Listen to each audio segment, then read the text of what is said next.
Dios le bendiga nuevamente a cada uno de ustedes. Damos gracias a Dios por esta nueva oportunidad que nos concede nuevamente de poder compartir con ustedes este capítulo 16 del libro de los Hechos.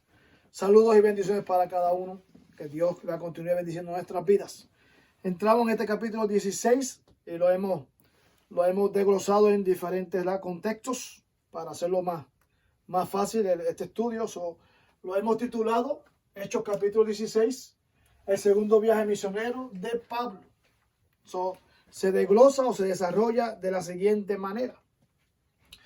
Número 1, Timoteo se une a Pablo y a Silas. Eso lo encontraremos del versículo 1 al versículo 5. Punto número 2, el llamado a Macedonia. Versículo 6 al versículo 10. Número 3, Lidia y su familia creen y fueron bautizados en la ciudad de Filipos. Versículos 11 al versículo 15. Pablo y Silas en prisión. Versículos 16 al versículo 24. El carcelero de Filipos junto a su familia cree en el Señor Jesucristo. Versículos 25 al versículo 34.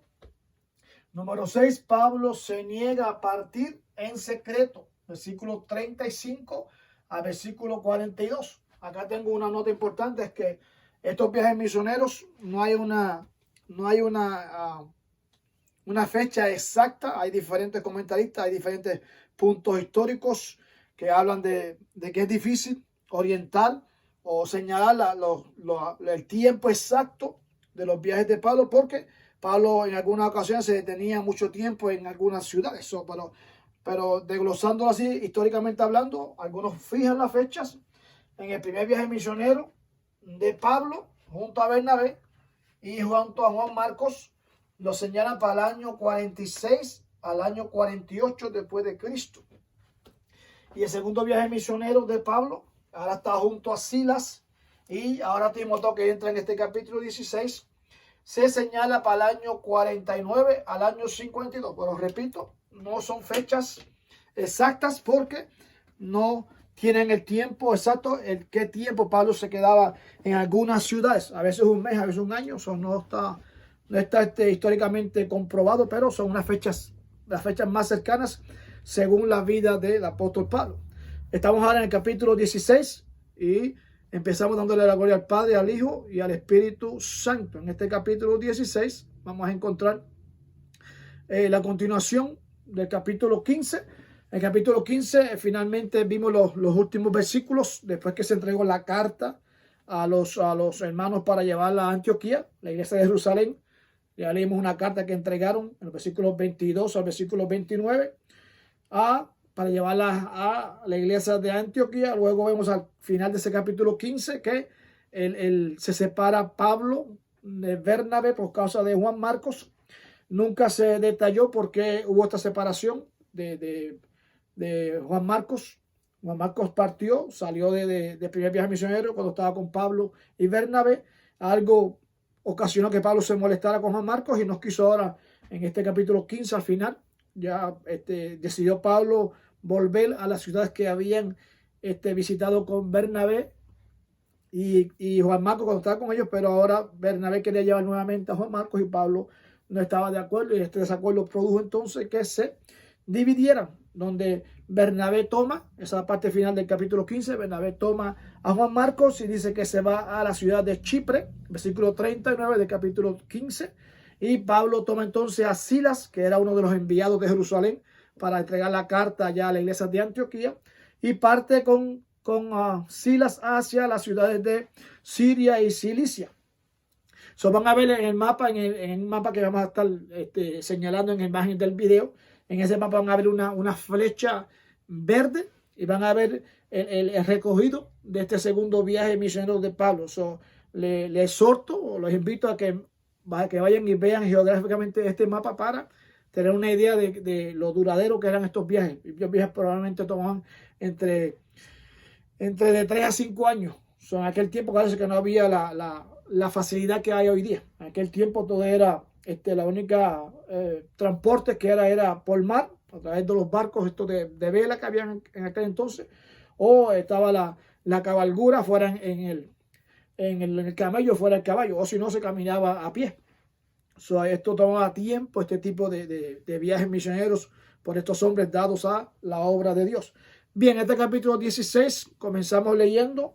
Vemos en el versículo 1 al versículo 5, aquí trata cuando Pablo llega entonces ahora a la ciudad de Derbe y la ciudad de Listra, y llevando allí a Silas con él.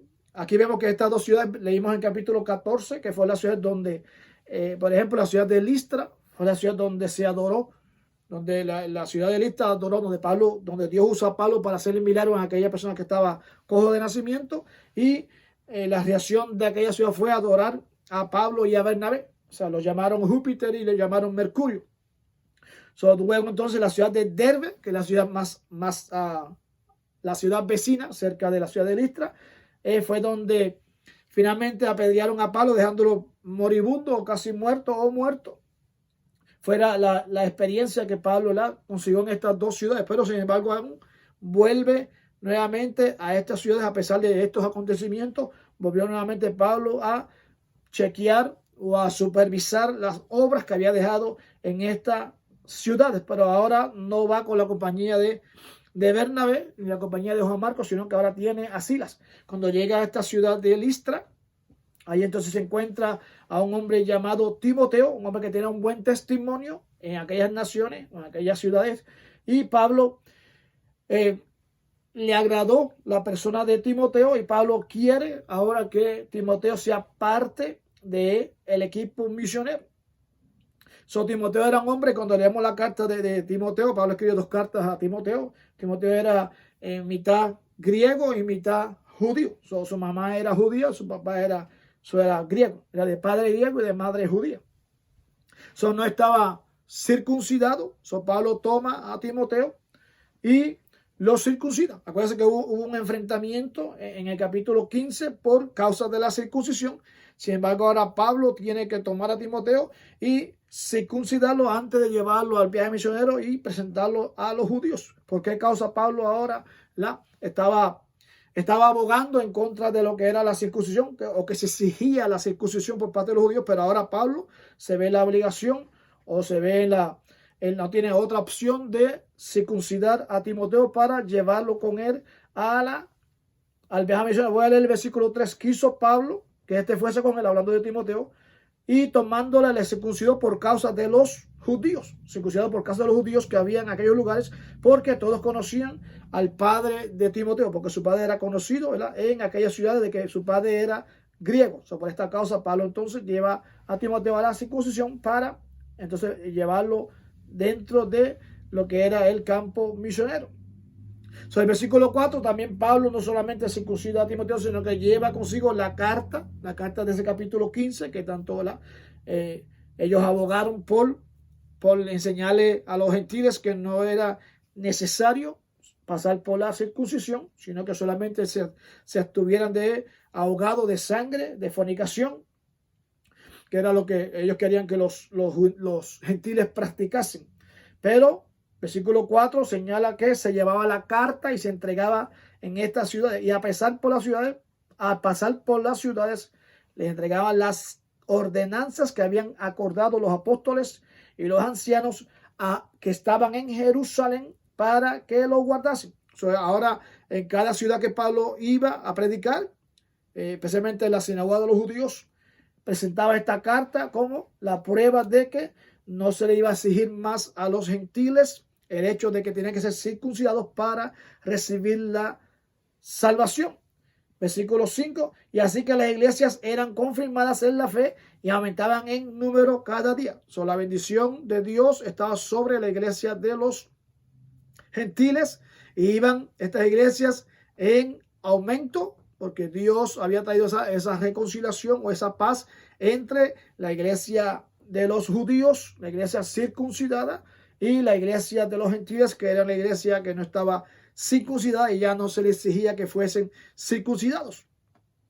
En el versículo 6 al versículo 10, aquí vemos ahora un llamado, o el llamado a Macedonia. Pablo Toma ahora a Timoteo, parten entonces, comienzan a atravesar, van a ver en el mapa, como mencioné en el principio del video, van a ver la ruta que Pablo tiene que tomar para continuar con la evangelización dentro de las ciudades gentiles, porque ese es el llamado que Dios le había dado, ¿verdad? Dios lo había enviado a los gentiles, pero siempre Pablo se acordaba de llegar primeramente a las sinagogas de los judíos.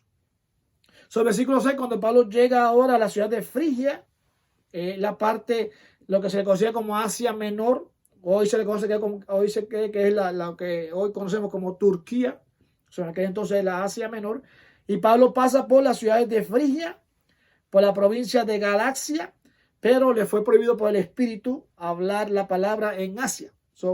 No hay detalles de qué manera el Espíritu le habló o le mencionó o le prohibió a Pablo predicar, aunque predicar la palabra en todo lugar es algo positivo, algo agradable, algo que Dios demanda, algo que Dios quiere que se haga en todo lugar, pero Dios conoce los tiempos, Dios conoce las sazones, Dios a través del Espíritu le prohíbe entonces a Pablo que se detuviera en este continente de Asia Menor a predicar la palabra. Ya había predicado parte de la palabra en las ciudades que pasó en el primer viaje misionero, pero en este segundo viaje misionero Dios enviaba a Pablo entonces fuera de lo que se conoce como el continente de Asia Menor.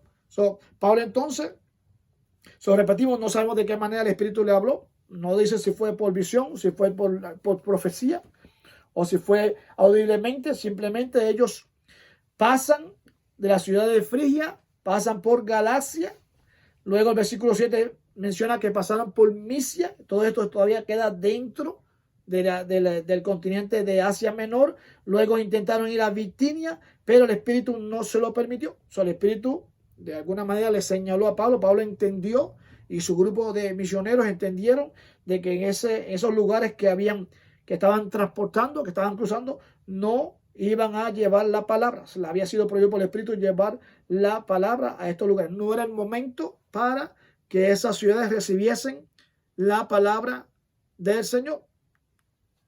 Repetimos, no sabemos las circunstancias, pero Dios conoce los tiempos, Dios conoce las sazones. Versículo 8, pasando entonces junto a Misia, lo van a ver en el mapa que vamos a estar, va a estar en el lado, en la imagen del video. Pasaron a Misia, todo esto, repito, todo esto está dentro todavía del continente de Asia Menor. Llegan a Troas. Cuando llegan a Troas van a ver que ahora la ciudad de Troas queda a la parte norte, a la parte arriba norte del continente de Asia, ahí debajo del continente de Europa. Esto es lo que se conoce entonces como Grecia. Ahí entonces en Troas, cuando llega a la ciudad de Troas, ahí entonces Pablo, el versículo 9, ahí donde Pablo se le muestra una visión. Aquí es el llamado a ir a Macedonia. Voy a leer el versículo 9. Y se le mostró a Pablo una visión de noche, un varón macedonio que estaba en pie rogándole, diciendo: pasa a Macedonia y ayúdanos. Ahora Pablo, el Espíritu sí le habla a Pablo, ahora en visión de noche, le hace el llamado a Pablo de ir a Macedonia, porque Dios tenía planes con Pablo y con su equipo misionero de llegar a la ciudad de Macedonia. Cuando vio la visión, versículo 10, cuando vio la visión, enseguida procuramos partir para Macedonia, dando por cierto que Dios nos llamaba para que anunciáramos el evangelio. Ahora aquí, cuando vemos la manera que se expresa aquí ahora Lucas, porque es el escritor del libro de los Hechos, Lucas aquí se incluye en el viaje misionero. Ahora vemos que Pablo, no solamente estaba Pablo, sino que ahora estaba Pablo, estaba Silas, estaba Timoteo, y ahora Lucas también se añade al grupo de misioneros. Repito el versículo 10, cuando vio la visión, enseguida procuramos, habla entonces, se está incluyendo Lucas, procuramos partir para Macedonia. Eran hombres de visión, entendieron el llamado que Dios le estaba haciendo a Pablo, y enseguida parten para la ciudad de Macedonia. De Troas van ahora a cruzar el mar, creo que es un brazo de mar que se le conoce como el mar Egeo. Ese mar lo van a cruzar, ese brazo de mar lo cruzarán entonces para entrar a la ciudad de Macedonia, donde allí entonces Dios usaría entonces a Pablo y a su equipo misionero para vamos a leer el versículo 11 para ver qué sucedió entonces en la ciudad de Macedonia. Cuando llegan a Macedonia, versículo 11, zarpando de Troas, lee el versículo 11, vinimos, ¿ve? Se sigue incluyendo todavía Lucas, con rumbo directo a Samotracia y al día siguiente a Neápolis. Digo, todas estas ciudades hay que mirarlas en el mapa porque está una cercana a la otra. Neápolis, Samotracia queda en la parte de abajo de Neápolis. Neápolis es una ciudad principal en Filipos. Llegaron ahora a la ciudad, ahora llegaron a Macedonia, pero llegaron a estas ciudades de Macedonia, viene siendo como el estado, y estas ciudades que se mencionan son las ciudades que pertenecen a este estado de lo que es Macedonia. Ahora estamos en el continente de Europa. Todo esto aquí ahora es Grecia. Versículo 12. De allí fueron a Filipos. Filipos entonces es la primera ciudad de la provincia de Macedonia. Es una colonia y estuvieron en aquella ciudad muchos días. Ahora está en la ciudad de Filipos. Cuenta la historia que Filipos era una ciudad portaria, es decir, donde muchos barcos de guerra o barcos de comercio descendían a esta ciudad, y Pablo siempre buscaba ciudades que eran puertarias, como se le llama, para que entonces cuando llegaban las otras personas de diferentes otras partes del mundo llegaban, él podía entonces evangelizar no solamente a las locales, sino también podía evangelizar a las personas que llegaban a estos puertos. Pero cuenta la historia que en esta ciudad de Filipos hubo una guerra civil para el año 42 antes de Cristo, donde se enfrentaron Marco Antonio y Octavio, derrotaron a un tal Brutus y un tal Cassius en la batalla decisiva en una segunda guerra civil en el año 42 después de Cristo. Eso es debido a esta guerra, porque traigo este punto, porque debido a esta guerra, muchos de estos soldados romanos se retiraron o se quedaron en la ciudad de Filipos. Ahora Filipos estaba llena de muchos ciudadanos que pertenecían a Roma. Se convirtió prácticamente en una provincia de Roma. Versículo 13 al versículo 15. Leemos: un día de reposo salieron, ya están en la ciudad de Filipos, salen a la puerta junto al río donde solía hacerse la oración, y sentándonos hablamos a las mujeres que se habían reunido. Aquí algo interesante es que ahora cuando llegan a la ciudad de Filipos, algo que notamos es que ahora aquí en esta ciudad de Filipos parece que no había muchos judíos, porque si hubiera habido judíos, entonces hubiera existido una sinagoga. Ya hemos hablado en ocasiones anteriormente donde señalamos que para construir una sinagoga tiene que haber 10 cabezas, es decir, 10 hombres representantes judíos para que se pudiera hacer una sinagoga. Si no había 10 hombres, no se podía hacer una sinagoga. En esta ciudad de Filipos parece que la población judía era muy limitada, no había sinagogas, y ellos entonces llegan a la ciudad de Filipos, pero van directamente a un lugar donde se hacía la oración, y ese lugar era el río. Fueron al río a hacer la oración, y si seguimos leyendo detalladamente vemos que mayormente lo que se reunían en esta oración mayormente eran mujeres, que repito, no había el grupo de judíos, 10 judíos, 10 cabezas judíos, para plantar una sinagoga. Por eso era que mayormente habían mujeres reuniéndose a la orilla del río. Y dentro de ese grupo de mujeres había una mujer llamada Lidia. Versículo 14. Entonces una mujer llamada Lidia, que era una mujer comerciante, vendedora de púrpura de la ciudad de Tiatira, que adoraba a Dios. Ella era una creyente, adoraba a Dios.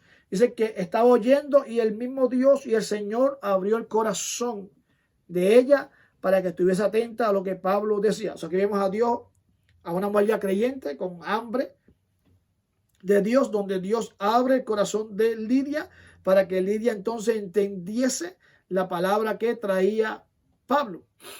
Vemos aquí las palabras que se cumplen, unas palabras que Cristo mencionó en Juan capítulo 6, versículo 44, donde Dios, a través de Cristo está diciendo: ninguno puede venir a mí si el Padre que me envió no lo trajese.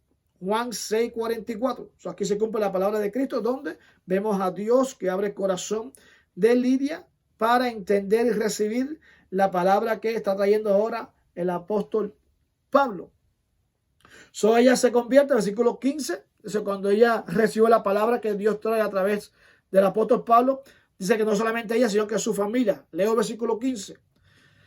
Cuando fue bautizada y su familia nos rogó diciendo, se vuelve Lucas a incluirse, estaba Lucas en el grupo. Si habéis juzgado que yo sea fiel al Señor, entrar en mi casa y posad, y nos obligó a quedarse en la casa. Si ustedes creen que yo me he convertido al Señor y soy digna de que ustedes compartan bajo mi techo, les pidió entonces que se quedaran en su hogar y compartieran con ella. Y prácticamente menciona aquí Lucas que los obligó a que pasaran tiempo con ella y su familia. Dios trajo bendición a la vida de Lidia y a la vida de su familia. Se convirtieron a Dios a través de la prédica de Pablo. Es decir, que aunque no había una sinagoga judía, aunque no había un grupo de judíos para levantar esta sinagoga, sin embargo, Dios ministró, la palabra de Dios llegó a esta mujer llamada Lidia y a toda la familia de Lidia. Versículo 16 al versículo 24, vemos aquí el acontecimiento, que también esto sucede también en la ciudad de Filipos. Mientras iban en estos días de oración a esa parte del río, se aconteció que mientras íbamos a la oración, nos salió al encuentro una muchacha que tenía espíritu de adivinación, la cual daba gran ganancia a sus amos adivinando. Es decir, que esta muchacha era una esclava de estos hombres, posiblemente romanos, porque eran los que dominaban la isla. Y de ella ellos hacían, a través de sus adivinaciones, ellos se hacían de sus ganancias. O sea, se lucraban, se explotaban, eran proxenetas espirituales, hablando de un término espiritual, que explotaban a esta muchacha, haciendo que ella le diera ganancias a través de lo que ella adivinaba. O sea, ella daba gran ganancia a sus amos, a pesar que estaba poseída por un demonio, pero al mismo tiempo era una fuente de dinero. O sea, para Pablo y para los creyentes entendían que era un demonio que estaba dominando a esta joven, pero para sus amos simplemente era una fuente de dinero. O sea, ellos se lucraban debido a lo que la muchacha, ¿verdad?, esclava de ellos, le contaba acerca de lo que veía en las personas. Esto se le conocía en aquel entonces como que ella tenía un espíritu pitía. O sea, esta palabra de pitía viene de la palabra pitón, que es la culebra esta grande, pero en ese entonces, no, aunque se refiera al término de una culebra, pero se refiere mayormente a Apolo. Apolo era el dios de Filipos, era un demonio, o dicen que Apolos peleó con un tipo de serpiente llamada pitón. Apolo la venció. Ese Apolo se convirtió en todos los poderes que había en esa culebra. Lo recibió Apolo. Se le conocía entonces a este tipo de práctica Apolo Pitío. Era el nombre que se le daba en aquel entonces en la ciudad de Filipos. El dios de ellos. Se ve que había un monumento dedicado a este demonio, a este ídolo, llamado Apolo Pitío, en la ciudad, o cerca de la ciudad de Filipos. Hoy día también conocemos que hay adivinos y psíquicos, pero comparado con ese entonces, dice que esto era algo realmente sobrenatural que sucedía, que llamaba la atención. Hoy día mayormente las personas que quieren adivinar, lo que quieren adivinar es leer la mente y anunciar el futuro, algo que es imposible que se le conceda al ser humano. Hay demonios, pero los demonios sí son adivinos, pero tienen poderes limitados. El demonio no puede presidir el futuro ni puede leer la mente. Eso solamente le corresponde a Dios. El que tiene el poder para leer la mente y para predecir el futuro es solamente Dios. Los demonios están limitados a hacer ciertos rituales. Lo vemos allá en el tiempo de Moisés, cuando aquellos sacerdotes de Faraón hicieron cierta magia, pero todo fue limitado. El poder de Dios sobresalió contra la magia o la brujería o las prácticas de los egipcios. Repito, sí existen los demonios, pero su poder y la adivinación sí existe, pero es un poder totalmente limitado. No pueden predecir el futuro, es imposible que predicen el futuro, y no pueden leer la mente. Eso le corresponde solamente a Dios. Aquí lo que señala entonces que ella sí puede haber algunos rasgos en las personas, y debido a los rasgos que veía y la manera que se comportaban, podían entonces describir el tipo de personas que eran. Los demonios no son dioses, son simplemente demonios, y están limitados hasta donde Dios le permite que ellos puedan funcionar. Esta muchacha daba voces detrás de Pablo. Versículo 17 dice: esta siguiendo a Pablo y a nosotros, daba voces diciendo: estos hombres son siervos del Dios Altísimo, quienes os anuncian el camino de la salvación. Estaba diciendo una gran verdad, que sí, Pablo y Sila y Timoteo y Lucas eran hombres, eran siervos de Dios Altísimo, pero el que el demonio hablara, o lo que el demonio testificaba a través de la joven, estaba haciendo que la atención se fuera mayormente, o se inclinara la atención para la joven. Lo que Pablo estaba predicando, estaba perdiendo algún tipo de fuerza o de atención por causa de este pitón en esta muchacha, porque ya la ciudad de Filipo, conocía la habilidad de ella, y ella era un punto de atracción en aquella ciudad, era conocida en aquella ciudad. Le ponían atención a lo que este demonio decía a través de los labios de esta joven, de esta muchacha esclava. Versículo 18 dice que esto lo hizo por muchos días. Leo el versículo 18. Y esto lo hacía por muchos días, más desagradando a Pablo. Este se volvió y dijo al espíritu: te mando en el nombre de Jesucristo que salgas de ella. Y salió en aquella misma hora. Pasaron algunos días antes de que Pablo se molestara, y Pablo entonces reprendió a aquel demonio en el nombre de Jesucristo. Todo entonces en el mismo acto, dice, en aquella misma hora, aquella joven o aquella esclava quedó libre de este espíritu demoníaco de adivinación. Pablo no necesitaba que hubiera un demonio testificando. Pablo conocía muy bien lo que eran los amigos y lo que eran los enemigos. Si vamos al libro de Mateo, Jesucristo tuvo una experiencia bastante similar a la experiencia que tiene Pablo aquí. En el libro de Mateo, capítulo 8, versículos 24 al versículo 34. También lo encontramos en Marcos, capítulo 3, versículo 11 al 12. Jesús mandaba a callar a los demonios. Cuando los demonios querían testificar de Jesucristo, hablar de él: sé quién eres, el Hijo de Dios. Cristo los mandaba a callar. No quería que se calla, enmudece, no permitía que hablaran, porque no necesitaba el testimonio de los demonios, porque llama la atención, distraen. Ahora Pablo, siguiendo el ejemplo de Cristo echa fuera aquellos demonios en su nombre. Jesús echa los demonios en su propio nombre, en su propia autoridad. Ahora Pablo tuvo el cuidado de echar fuera este demonio en el nombre de Jesús. Y dice la palabra que inmediatamente este demonio sale de esta joven. Queda libre en aquella misma hora. El demonio salió inmediatamente. Algunos demonios, también la Biblia señala en el libro de Mateo, capítulo 17, versículo 21, que hay demonios que son más fuertes que otros. Cuando usted lee Mateo 17, 21, va a encontrar que Jesús enseñó a que había que estar en una entrega de lo que es oración y ayuno, porque muchos de estos demonios son sumamente poderosos, y para echarlos fuera se necesita estar en una comunión íntima, acompañándola con ayuno y oración, para que podamos enfrentar, en el nombre de Jesús, podamos enfrentar a estos demonios.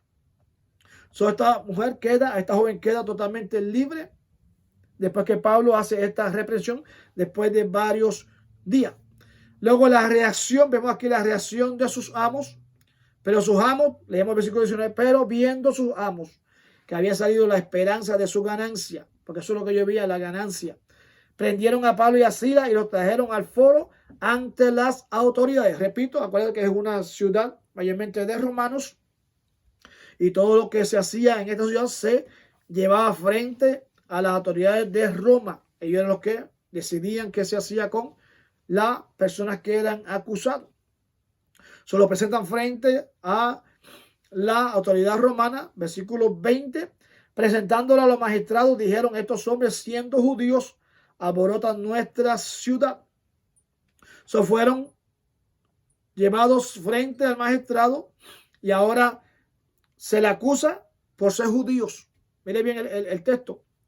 Estos hombres, siendo judíos, había el odio racial, existía.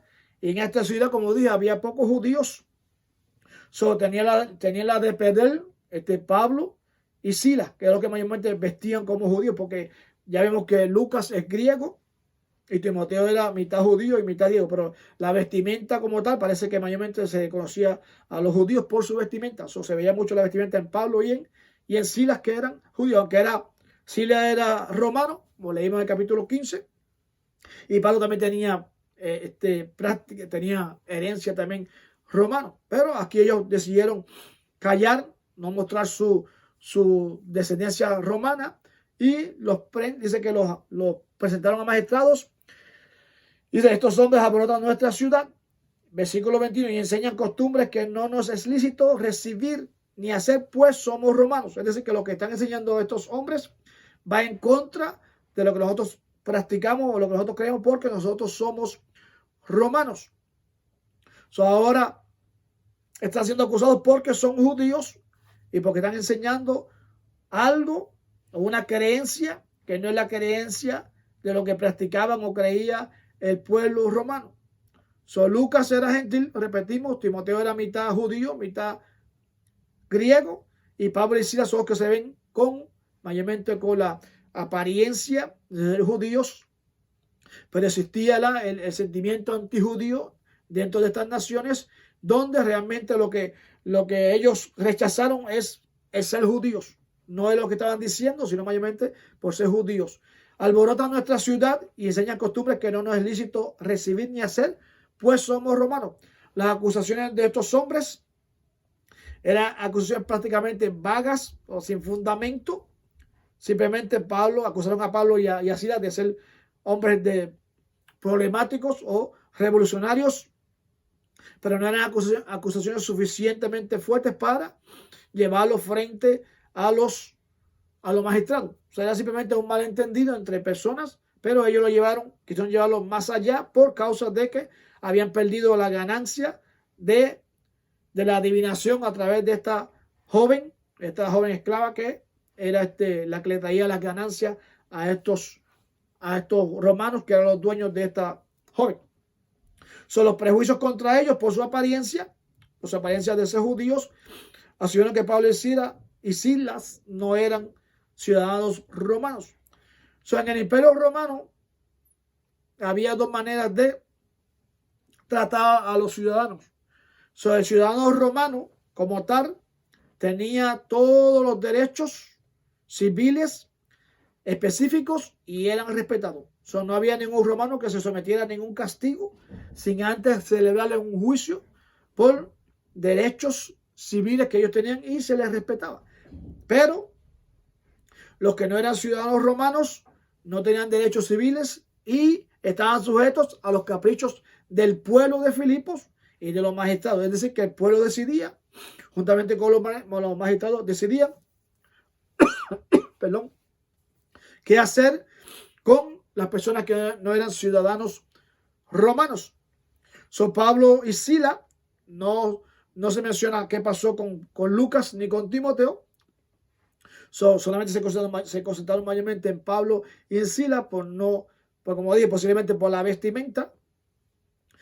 Estaban presentando a Jesús como Salvador, y así que esto causa, y su vestimenta causa entonces que sean llevados frente al pueblo, frente a magistrados, y ellos, los magistrados y el pueblo, sintieron que tenían todo el derecho contra Pablo y contra Silas, y comenzaron entonces a castigarle, a azotarle, porque se sintieron que estaban siendo ofendidos. Según la creencia dentro de Filipos, y según una gran indignación de que los ciudadanos romanos fueran molestados. Esa fue la conclusión que ellos llegaron, que fueran molestados por vendedores ambulantes de una religión extravagante. A esas personas se les tenían que enseñar a conocer su lugar y a no molestar a sus superiores. Es decir, que no se podía molestar a los romanos con ningún tipo de práctica o ningún tipo de creencia o ningún tipo de fe que no perteneciera a la creencia de Roma o los romanos que vivían en la ciudad de Filipos. Los azotaron. Versículo 23 dice: después de haberle azotado mucho, los echaron en la cárcel, mandando al carcelero a que los guardase con seguridad. No solamente los azotaron bastante, dice que los azotaron al máximo. Después de haber azotado mucho, los echaron en la cárcel. Después de haberlos humillado, los encarcelaron y los tuvieron en una máxima seguridad, como si fueran unos delincuentes, como si hubieran realmente hecho algo, que fueran dignos de haber hecho algún tipo de sacrilegio o algún tipo de asesinato. Los condenaron o los señalaron como si fueran unos ladrones o unos asesinos. Los meten entonces ahora en la cárcel y los mandan con máxima seguridad. Mandan al carcelero que los guarde con seguridad en el calabozo más profundo. Le aseguró los pies en el cepo. No solamente los azotan, no solamente los meten a la cárcel, sino que también les aseguró los pies en el cepo. Los trataron vilmente como si fueran unos criminales. Ahora bien, hay una diferencia en lo que eran los azotes practicados por los judíos y lo que es los azotes practicados por los romanos. En la tradición judía, legalmente, había un número de azotes. No se podía pasar de ese número de azotes. Creo que era 39 o creo que era menos, no recuerdo el número. Pero había un número limitado para azotar dentro de la ciudad o dentro de la tradición de los judíos. Se azotaba a una persona hasta que se llegaba al número de esos azotes. No se podía pasar de ese límite. Pero en los romanos no había límite. Solo sabemos que Pablo y Silas fueron severamente azotados y le azotaron con varas. Pablo después escribe acerca de su vida y comenta, ¿verdad? Y hace comentarios o cuenta parte de estos azotes que recibió. En trabajos más abundantes, en azotes sin número, refiriéndose a los azotes de los romanos, en cárceles, en peligro muchas veces. Esto lo menciona Pablo en 2 Corintios capítulo 11, versículo 23. Todos estos acontecimientos, toda esta experiencia que Pablo recibía en estas ciudades, Pablo luego las comentaba cuando escribió las cartas a diferentes iglesias. Después que le dieron esta paliza o esta exageración de azotes, lo pusieron dentro de estas cárceles incómodas. Eran cárceles húmedas, incómodas. Y luego entonces le aseguró los pies en el cepo. Habla de que estos cepos eran como una tortura. Torturaban al prisionero, donde dice que parte de estos cepos te ponían las piernas separadas, donde la persona no podía ni sentarse ni podía acostarse. Eran incómodos para las personas que estaban en esta cárcel, en el cepo. Las piernas se les separaban y dice que los comentan, dicen que el dolor era insoportable. Tener las piernas tanto tiempo separadas, estar de pie, estar amarrados de las manos y dentro de una cárcel fría y oscura, era algo, ¿verdad?, que no se le daba. No todo el mundo podía soportar el dolor o el sufrimiento en estas cárceles. Muchas de estas personas hasta morían porque el sufrimiento en el cuerpo era demasiado tormentoso. Versículo 25 menciona que Pablo y Silas, a pesar, aquí dice ya dentro de la cárcel, Pablo y Silas, a pesar de que están dentro de la cárcel, aquí hay una gran admiración por la manera que Dios obra en todo aquel que cree y confiesa a Dios, no importando las situaciones, las circunstancias. Dice que Pablo y Silas ahora estaban dentro de la cárcel. Pablo lo que hacen era que estaban cantándole himnos a Dios, perdón, y los presos le escuchaban. Leo el versículo 25. Perdón si se me va un poco la voz. Esta semana he estado un poco afectado por el asunto de las alergias que andan afectándonos. Pero seguimos. Versículo 25, damos gracias a Dios por todo. Versículo 25 dice: pero a medianoche, orando Pablo y Silas, cantaban himnos a Dios y los presos les oían. A pesar de los azotes, a pesar de la humillación, a pesar de la cárcel fría, a pesar de que estaban en el cepo, estos hombres todavía tenían el ánimo, la fuerza, la confianza para cantarle a Dios, y no solamente cantarlo, sino que Dios hizo que los presos prestasen atención a las alabanzas, a los himnos que cantaban estos hombres, Pablo y Silas. A pesar de todos estos arrestos y encarcelamiento, estaban llenos de gozo, de alegría y entonaban alabanzas a Dios. Parecía que nada los detendría de alabar a Dios. Ser feliz en circunstancias agradables es fácil para todos, pero cuando viene realmente la tribulación, cuando viene la prueba, cuando viene el tormento, ese gozo es donde realmente se demuestra si dependemos y confiamos realmente en Dios, a pesar de la situación o la tristeza o la circunstancia o el momento difícil en el cual se está viviendo. Estos hombres no tomaron la decisión de maldecir o de pedir a Dios juicio por aquellos hombres que lo habían maltratado, sino que prefirieron bendecir a Dios cantándole alabanzas, donde produce que estos presos que van con ellos oyen estas alabanzas a la medianoche. Esto era algo sumamente extraño para ellos, porque ¿cómo era posible que estos hombres que habían sido maltratados estaban en una prisión sufriendo un castigo? Y cómo era que ellos creían tanto en su Dios que a pesar del dolor en el cuerpo, a pesar de la tribulación que estaban pasando, todavía tenían esa fuerza para cantarle a Dios. El asunto es que este tipo de alabanzas produjo en estos presos una grande admiración por Pablo y por Silas, lo cual produce que ellos pongan atención a estas alabanzas, y Dios comenzó a ministrar a la vida de estos presos a través de las alabanzas de Pablo y Silas. Versículos 26 a versículos 29 dice que cuando Pablo y Silas viene un gran terremoto. Entonces sobrevino un terremoto. Este terremoto fue claramente sobrenatural, porque sucedió en ese tiempo y en el lugar.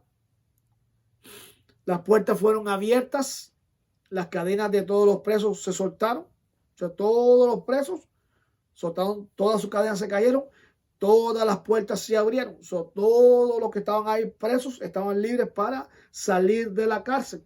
Cuando esto sucede, dice que el carcelero se iba a matar, porque bajo la ley romana, el guardia o el carcelero que dejaba escapar al prisionero pagaba con su vida, o el castigo que era para el prisionero era entonces para ese guardia. Como eran muchos los presos que el guardia pensó que se habían escapado, sacó la espada entonces para matarse, porque sabía que al día siguiente eso es lo que le esperaba, la muerte.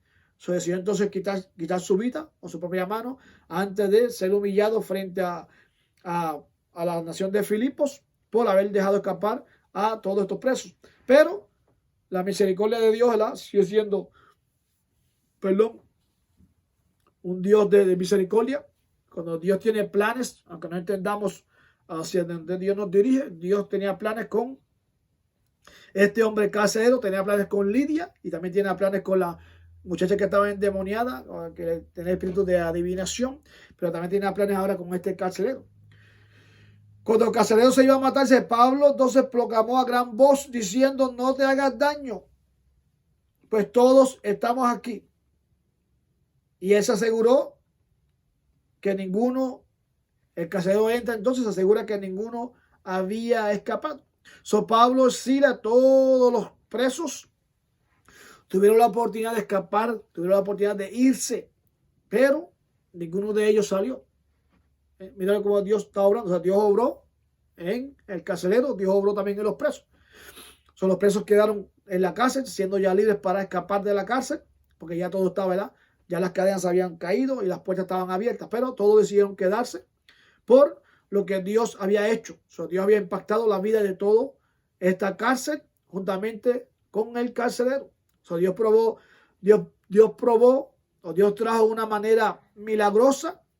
Dios proveyó para la libertad, pero sin embargo ellos deciden quedarse, y porque si ellos se hubiesen ido, se hubiesen escapado, entonces el carcelero, ¿verdad?, hubiese entregado su vida, se hubiese matado, porque no iba a tener ninguna explicación para dársela a los magistrados cuando lo interrogasen dónde se encontraban los presos. Pagaría entonces con su vida. Pero al no escapar, Pablo, ni Silas, ni los presos mostraron el gran amor que tenían por el carcelero. Pablo, al quedarse, y Silas al quedarse, mostraron que la vida del carcelero valía igual que la vida de cada uno de los presos, igual que la vida de cada alma. Ellos por amor se quedaron en la cárcel.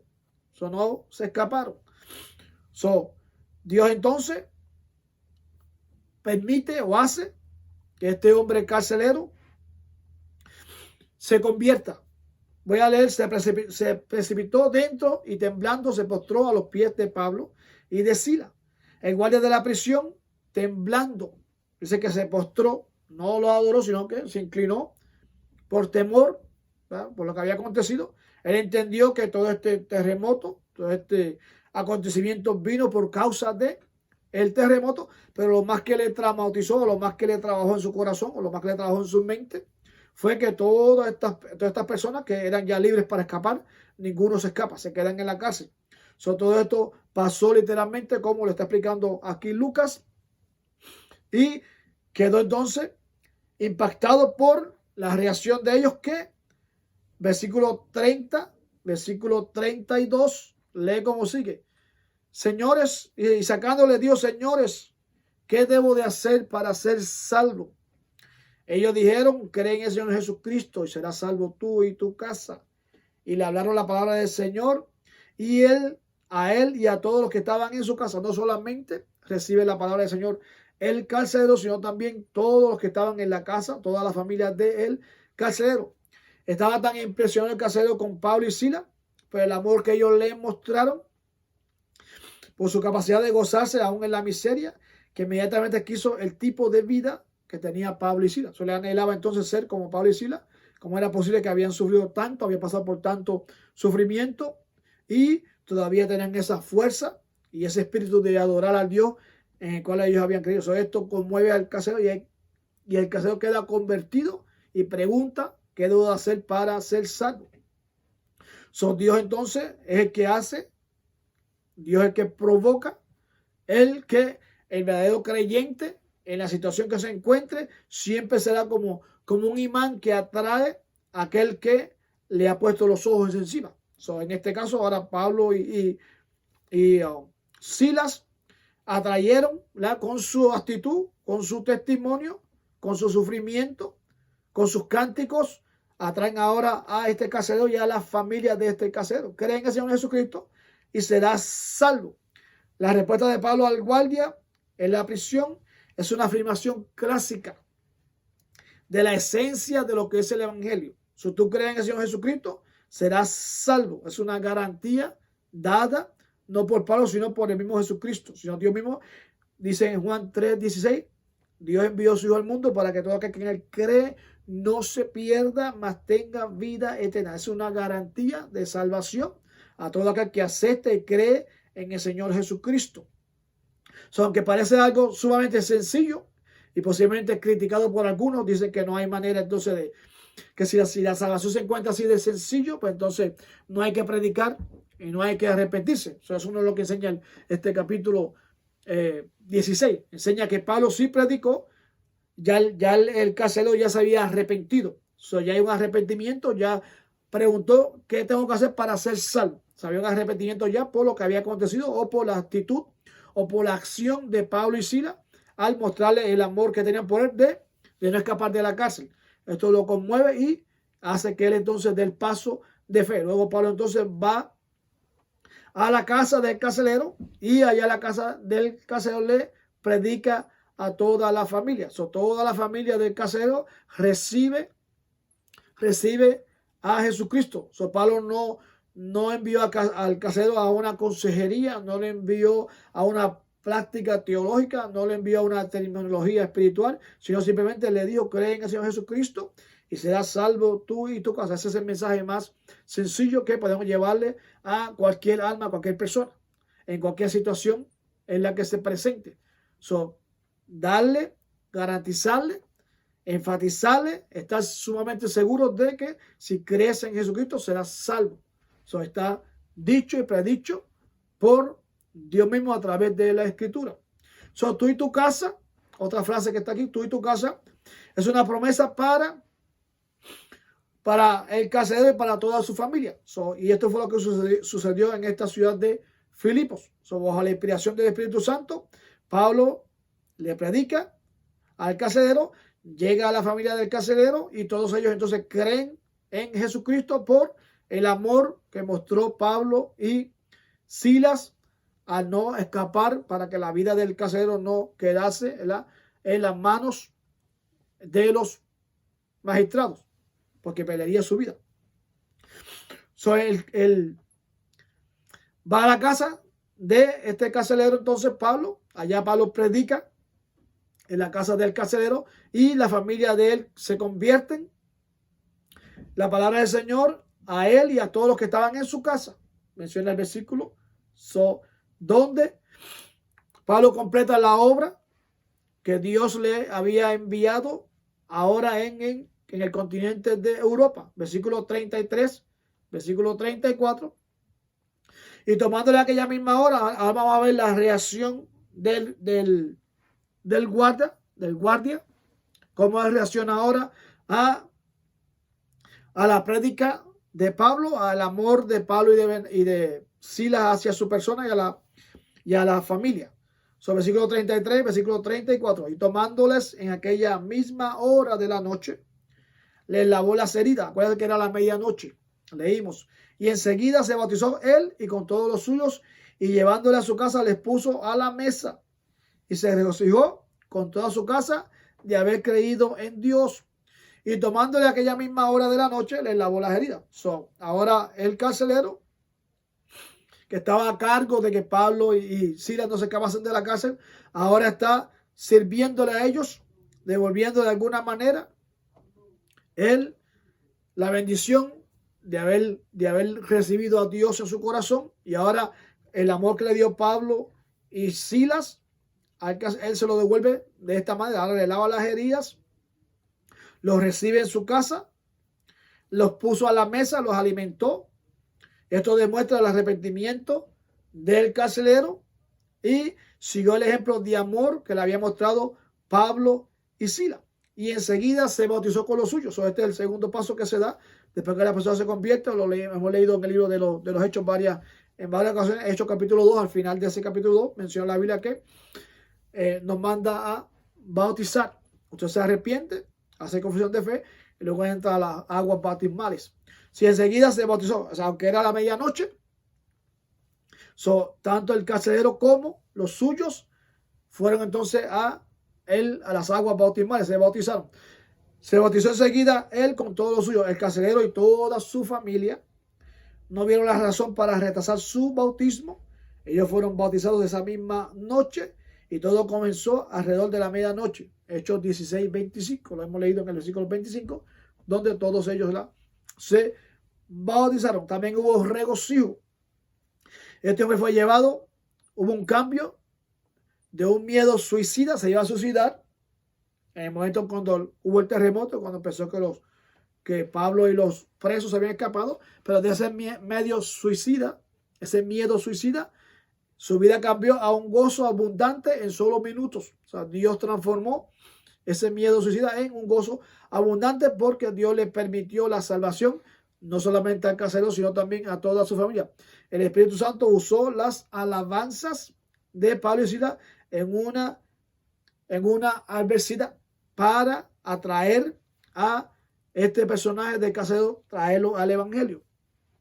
Versículo 35 al versículo 36. Cuando fue de día, pasó la noche, cuando fue de día, los magistrados enviaron a alguaciles a decir: suelta a aquellos hombres. Y el carcelero hizo saber estas palabras a Pablo. Los magistrados han dicho o han mandado a decir que os suelte, así que ahora salid y marchaos en paz. Los magistrados enviaron a los alguaciles. Pablo y Silas dejaron la prisión bajo la custodia del carcelero para administrar a la familia del carcelero. Sin embargo, regresaron voluntariamente a la prisión para librar al carcelero de una muerte segura. Es decir, Pablo y Silas estaban en la casa del carcelero. No estaban en la cárcel. Pasaron la noche en la casa del carcelero. Pero sin embargo, ya el día siguiente, antes que amaneciera, volvieron voluntariamente a la cárcel. ¿Para qué? Para salvarle la vida al carcelero. Porque si no encuentran a los presos dentro de la casa, ya explicamos entonces que le costaría la muerte al carcelero. So, el amor de Pablo y Silas por el carcelero, el alma del carcelero, vuelve entonces a reflejarse en este versículo, donde ellos vuelven a regresar a la cárcel voluntariamente para que el carcelero tenga su vida segura. Suelta a aquellos hombres, fueron la orden o el mandato de los magistrados. Acuérdense que leímos que no tenían derecho, los que no tenían derecho los trataban entonces como delincuentes. No había derecho, no hubo derecho para Pablo y para Silas, sino que los trataron, los azotaron, no le dieron derecho a nada, los arrestaron, los encarcelaron, los pusieron en el cepo y los enviaron a la cárcel más al fondo. Este tipo de tratamiento efectivamente aterroriza a la población para que se someta. El miedo que separaban en la población, especialmente los que no tenían derecho, esta era una manera de que ese miedo se divulgara. Pablo y Silas vivieron entonces ese momento de como si hubieran sido hombres sin derecho. Los magistrados han mandado a decir que se os suelte, así que ahora, estas son las palabras del carcelero ahora diciéndose a Pablo, así que ahora salir y marchar en paz. Pero Pablo y Silas reaccionaron, porque si Pablo y Silas fueron liberados al siguiente día de ser azotados, arrestados y encarcelados, porque Dios envía un terremoto, pero ese terremoto, Pablo y Silas no se van de la cárcel, se quedan en la cárcel. Solamente salen de la cárcel cuando el carcelero los lleva a su casa para sanarle o para curarle las heridas y para atenderle a la mesa. Ahora quieren que salgan. Versículo 37 al versículo 31, Pablo y Silas revelan su ciudadanía romana. Leo versículo 37, versículo 31. Pero Pablo les dijo, después de azotarnos, ahora Pablo se expresa, después de azotarnos públicamente, sin sentencia judicial, siendo ciudadanos romanos, nos echaron en la cárcel y ahora nos echan encubiertamente. No, Pablo dijo que no iba a salir de la cárcel porque violaron sus derechos. Eran ciudadanos romanos y le habían violado sus derechos. Y esto costaba entonces que Pablo podía meter una contrademanda contra aquellos magistrados, y aquellos magistrados iban a ser castigados severamente porque habían violado el derecho de otros ciudadanos romanos, algo que estaba condenado por la ley. Sino que vengan ellos mismos a sacarnos. Y los alguaciles hicieron saber estas palabras a los magistrados. Mira la reacción de los magistrados. Los magistrados entonces cuando escucharon esto tuvieron miedo al oír que eran romanos y vinieron y les rogaron. Los magistrados ahora vienen y les rogan a Pablo y a Silas y sacándole le pidieron que salieran de la ciudad. Porque si Pablo demandaba, contrademandaba, estos magistrados iban a pagar severamente el haber violado el derecho de ciudadanos romanos. Pablo y Silas no salieron entonces de esta ciudad sin que se les reconociera como que eran ciudadanos romanos, que se les habían violado los derechos, porque si se hubiesen ido a la escondida, o se hubiesen cerrado las puertas, hubiesen quedado como que eran hombres que traían lo que dijeron al principio, eran hombres que vinieron a alterar la paz y hacían costumbres que no eran costumbres de los romanos, en lo que ellos habían creído. Para evitar entonces tener un mal ejemplo o un mal testimonio, prefirieron enfrentar entonces al magistrado o los magistrados para salir entonces con la frente en alto de la manera que habían entrado. Pablo y Silas no revelaron su ciudadanía anteriormente. No sabemos las razones, solo Dios conoce las razones, pero lo que sí vemos es que Dios alcanza ahora. El plan de Dios era alcanzar a este carcelero y alcanzar a los presos que se encontraban dentro de la cárcel. Ahora Pablo y Silas sí probaron que son ciudadanos romanos. Algún documento presentaron donde se les reconocieron que sí eran ciudadanos romanos. Porque si también decía que era ciudadanos romanos y no tenías pruebas, también te podía castigar hasta con la muerte. Ahora les ruegan que salgan de sus medios, porque ahora reconocen que son ciudadanos romanos y vienen a rogarle y a pedirle que por favor salgan de la ciudad de Filipos. Pablo ya y Silas han hecho la obra que Dios le había mandado en la ciudad de Filipos. Versículo 40 termina diciendo, entonces saliendo de la cárcel, entraron en casa de Lidia. Acuérdense que Lidia fue la mujer que vendía púrpura, que se había convertido. Se cree que es la primera creyente de este continente de Europa. Y habiendo visto a los hermanos, los consolaron y se fueron. Habiendo visto a los hermanos, los consolaron y se fueron. Solo después de esto accedieron a irse. O sea, después que enfrentaron a los magistrados, que pusieron su nombre limpio, su testimonio limpio. O sea, en otra manera podían volver a este lugar con toda libertad. No iban a pasar por lo mismo porque ya probaron que eran ciudadanos romanos. Pablo y Silas no se iban a ir a ser siendo presionados para salir del pueblo, sino que llegaron allí para concluir el trabajo que Dios le había enviado. Luego de ser consolaron entonces a los hermanos de Filipos y salieron. En Filipos, Pablo y Silas dejaron atrás notables conversiones. Menciona a Lidia, menciona al carcelero, mencionan a los presos, menciona a la muchacha que estaba poseída por el demonio, por ese espíritu de adivinación. Lidia era una persona que iba a la iglesia, era una persona creyente. El guardia o el casero no era un creyente. Lidia era una mujer próspera en su negocio. El guardia iba a quitarse la vida. El corazón de Lidia se abrió para recibir la palabra de Dios, lo que Pablo estaba hablando de una manera suavemente, de una manera apacible. El corazón del guardia fue sacudido violentamente para ser confrontado. El guardia vio una señal extraordinaria, es decir, el terremoto.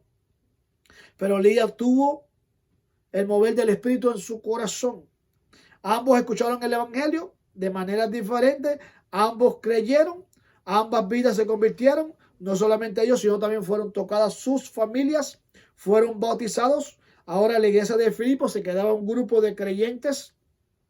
Se quedaba entonces Lidia, se quedaba la esclava liberada del espíritu de Pitón, de adivinación. Se quedaba la familia de Lidia, se quedaba entonces el carcelero y se quedaba el guardia, se quedaba su familia. Y aquí entonces termina diciendo Lucas, parece que también Lucas, voy a leer ese versículo 40, también parece que Lucas se quedó también en Filipos por un tiempo para darle supervisión a la obra. Leo el versículo 40 y con esto termina, o versículo 40, versículo 16, capítulo 16, versículo 40. Lidia, entonces saliendo de la casa, entraron en casa de Lidia y habiendo visto a los hermanos, los consolaron y se fueron. Cuando dice y se fueron, no dice nos fuimos. Entonces aquí se asume que Lucas se quedó entonces con esta congregación que acababa de nacer en la ciudad de Filipos. Hasta aquí este capítulo 16. Esperamos que haya sido de bendición para su vida. Nos vemos Dios mediante en el próximo capítulo. Dios le bendiga. Bendiciones en esta semana que se acerca. Bendiciones para todos.